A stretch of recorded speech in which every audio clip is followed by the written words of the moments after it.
नमस्ते मित्रों। आज हम आपके सामने यह बताने जा रहा हूँ कि बुद्धि के बल पर या ज्ञान के माध्यम से या विद्या के माध्यम से हम कितनी समस्याओं से बच भी सकते हैं। इस संदर्भ में एक महाभारत की आपको एक दृष्टांत या महाभारत की कहानी के माध्यम से आपको समझाने का प्रयास करेंगे कि बुद्धि से मनुष्य कितनी समस्याओं से बचा या कितनी परेशानियों से बचा जा सकता है। महाभारत में एक टॉपिक है कि युद्ध महाभारत का चल रहा था, तो चलते चलते महाभारत में आपने देखा हुआ युद्ध महाभारत का होते होते एक बार एक शाम को भीष्म पितामह ने पांचों पांडवों का वध करने का निश्चय किया कि मैं अगले दिन पांचों पांडवों का वध कर देंगे, जिससे युद्ध ही समाप्त हो जाएगा। यह बात सुनकर कौरव पक्ष का दल बड़ा ही खुशी मनाने लगा कि आज भीष्म पितामह ने जो शपथ ली है कि पांचों पांडवों का कल वध कर देंगे, तो वो निश्चित रूप से ही कर देंगे, क्योंकि भीष्म पितामह आजीवन ब्रह्मचारी रहे, जो बात कहते थे वह अवश्य पूरा करते थे। इस बात को पांडव पक्ष में बहुत ही निराश और दुखी होने लगे कि अब अगली सुबह हम पांचों सभी पांडव मारे जाएंगे। तो ये शोकाकुल अवस्था थी। युद्ध समाप्त हुआ, शाम को बैठे हुए थे, सभी लोग बातचीत कर रहे थे कि अब क्या होगा। भीष्म पितामह ने कल हमको वध करने का निश्चय किया है, हम पांचों भाइयों में से अब कोई नहीं बचेगा, क्योंकि जो वे करते हैं वे कर दिखाते हैं। तभी वहाँ पर श्री कृष्ण पहुँच जाते हैं और सोचते हैं और कहते हैं कि भाई ये क्या है, क्यों सभी दुख में प्रतीत मालूम पड़ते हो। तभी युधिष्ठिर कहते हैं दुख क्यों न हो, क्योंकि कल भीष्म पितामह ने प्रतिज्ञा की है कि हम पांचों पांडवों का वध कर देंगे, तो वह निश्चित रूप से हम सभी का पांचों पांडव भाइयों का कल वध सुनिश्चित है। तभी श्री कृष्ण कहते हैं कि अपनी बुद्धि के बल पर मनुष्य को हमेशा विश्वास और संयम से काम लेना चाहिए, क्योंकि जो मनुष्य विवेक से काम करता है, बुद्धि से काम करता है, धैर्य से काम करता है, तो बड़ी से बड़ी समस्याओं को हल किया जा सकता है। यह बात सुनकर युधिष्ठिर और सभी पांचों पांडव व्याकुल थे ही।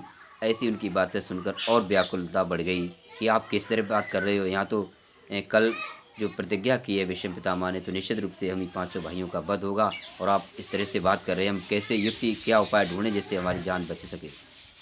इस बात को श्री कृष्ण ने बड़े ही प्रेम भाव से समझाते हुए कहा है कि इसका उपाय हमने खोज लिया है, आप निश्चिंत रहें। हम जो कहें वह कुंती द्रौपदी करे तो ये समस्या हल हो सकती है। वहाँ पर कुंती को बुलाया गया और उनका सारा प्लान समझाया गया। इस बात को सुनते हुए वहाँ पर उसी रात को द्रौपदी को भीष्म पितामह जब अपने साधना में लीन थे, तभी द्रौपदी को भेजा गया। श्री कृष्ण ने सारी कहानी बता दी कि आपको यह करना है। तो द्रौपदी वहाँ गई, बताया, और भीष्म पितामह के सामने हाथ जोड़कर खड़ी हो गई। मुँह को झक लिया था, मुँह दिखाई न पड़े, चेहरा को छिपा लिया था। तभी भीष्म पितामह कहते हैं सौभाग्यवती, वरदान मांगते हैं। द्रौपदी कहती है मुझे वरदान दो कि मेरे पति जीवित बने रहें। तो भीष्म पितामह बिना सोचे समझे कह देते हैं सौभाग्यवती। फिर द्रौपदी कहती है आप सोच समझ के मुझे वरदान दो, ऐसा तो न हो कि अब वरदान से विमुख हो जाएं। लेकिन वो बराबर कहते हैं सौभाग्यवती। इस प्रकार 3 बार वचन भरवा लिया। भीष्म पितामह ने कहा सौभाग्यवती। अब ये वरदान किया। उसके पश्चात द्रौपदी उठ खड़ी हुई और अपने मुंह हटाया, तो भीष्म पितामह ने देखा अरे ये तो द्रौपदी, और द्रौपदी के 5 पति थे पांडव। तो वे समझ गए भीष्म पितामह कि हमने कल सुबह पांचों पांडवों का वध करने का निश्चय किया था, और ये द्रौपदी ने सौभाग्यवती वरदान मांगकर पांचों को जीवित रखने के लिए ये वर मांगा। मैं क्या करूं, असमंजस में पड़ गए। तो भीष्म पितामह ने सोचा कि मैंने वरदान तो दे दिया है, तो अब बड़े असमंजस में पड़ गए, मैं क्या करूं। मैं अपने वरदान की, जो हमने दूसरों को वरदान दिया उसकी पालन करूं, या मैं अपने जो वचन लिया था सुबह पांचों पांडवों का मारने का वध किया था कि मैं वह निभाऊं, मैं क्या करूं। तो भीष्म पिता बड़े ही सहज स्वभाव के थे, बुद्धिशील थे। उन्होंने बड़े धैर्यपूर्वक उत्तर दिया कि ऐसा है द्रौपदी कि तुमको आखिर यहाँ लाने वाला कौन है, यह उपाय किसने बताया है।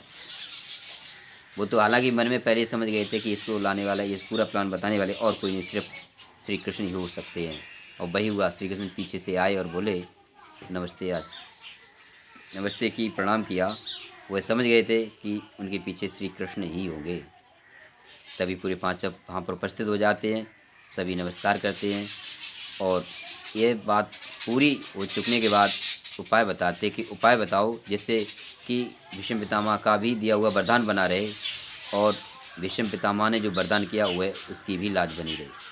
तो उपाय बताया है, भीष्म पितामह ने अपनी मृत्यु का उपाय खुद बताया, क्योंकि वो खुद जानते थे कि धर्म के पक्ष में लड़ने वाले कौरव थे, वो पांडव थे धर्म के पक्ष में लड़ने वाले, और कौरव अधर्म के पक्ष में लड़ने वाले थे। इसलिए अपनी आहुति देने ही उचित समझा धर्म के पक्ष के लिए। उन्होंने क्या बताया कि देखो, हमने सौभाग्यवती का वरदान तो दे दिया, तो ये निश्चित है कि मैं आपको ऊपर हथियार नहीं चलाएंगे, लेकिन उससे पहले किसी को मालूम न पड़े, इससे पहले हम उपाय बताते हैं कि आप कैसे उपाय करेंगे जिससे तुम्हारा भी जो हमने वरदान दिया ये इसकी भी रक्षा हो सके, और जो मैंने प्रण किया है कल का पांडवों को मारने का, ये भी बचा रहे। तो उपाय कितना कितना बढ़िया बताते हैं, सुनो सभी ध्यानपूर्वक। उन्होंने बताया है कि वेद शास्त्रों के अनुसार मैं किसी स्त्री पर हथियार नहीं उठाते हैं। तो आप कल क्या करोगे कि आपके अंदर स्त्री के ऊपर में हथियार नहीं उठाते हैं, तो वही रणनीति अपनाना। इसी में हालांकि वहाँ पांडव वहाँ उपस्थित थे, तो पांडवों ने ये नहीं समझ पाए आखिर क्या बात है, लेकिन हालांकि श्री कृष्ण ने ये सारी बात समझ ली। उन्होंने कहा कि आप गुरुदेव चिंता न करें, मैं वैसा ही करेंगे। तो ये सारा कुछ दृष्टांत होते हुए वो लिवा ले गए और उन्हें समझाया। कृष्ण ने अपने पांडवों के कक्ष में जाकर श्री कृष्ण ने समझाया कि उनका भीष्म पितामह का कहने का मतलब है कि आप स्त्री को सामने रख लो, तो वो स्त्री पर हथियार नहीं उठाएंगे, जिससे भीष्म पितामह हथियार नहीं उठाएंगे। इसके आड़ में अर्जुन हम पर प्रहार करे और मारे, और अर्जुन तब तक मुझे मारता रहे जब तक मैं निस्सहाय न होकर गिर न जाऊँ। ये सारी बात बताई। हालांकि उस समय जब श्री कृष्ण समझा रहे थे अर्जुन तो कह रहे थे कि अर्जुन कह रहे थे कि मैं भीष्म पितामह पे हथियार नहीं उठाऊंगा, वो मेरे कुल पितामह हैं, गुरु भी हैं, मैं नहीं उठाऊंगा। तब श्री कृष्ण कहते हैं यदि तुम उन्हें हथियार नहीं उठाओगे तो वे तुम्हारे पांचों भाइयों का वध कर देंगे। आप सोचो आज पांचों भाइयों का वध पसंद करना चाहोगे या एक भीष्म पितामह का। इसमें बहुत ही समझाते हुए अंत में वो निर्णय लेते हैं और कहते हैं कि मैं भीष्म पितामह का वध कर दूंगा। तो जैसे उन्होंने बताया वैसे ही किया। तो आप सबको पता है भीष्म पितामह ने बताया उस युक्ति के आधार पे मृत्यु भीष्म पितामह ने खुद चॉइस की है, चुना है धर्म के पक्ष के लिए। तो कहते हैं कि धर्म की हस्त हमें रक्षा करना चाहिए, इसके पीछे यदि मृत्यु भी हो जाए तो इसे मृत्यु को भी गले लगाना चाहिए, पर धर्म को पीछे नहीं छोड़ना चाहिए, धर्म को नहीं छोड़ना चाहिए। तो कहने का मतलब है कि बुद्धि के बल पर मनुष्य बड़े से दुख से बचा जा सकता है।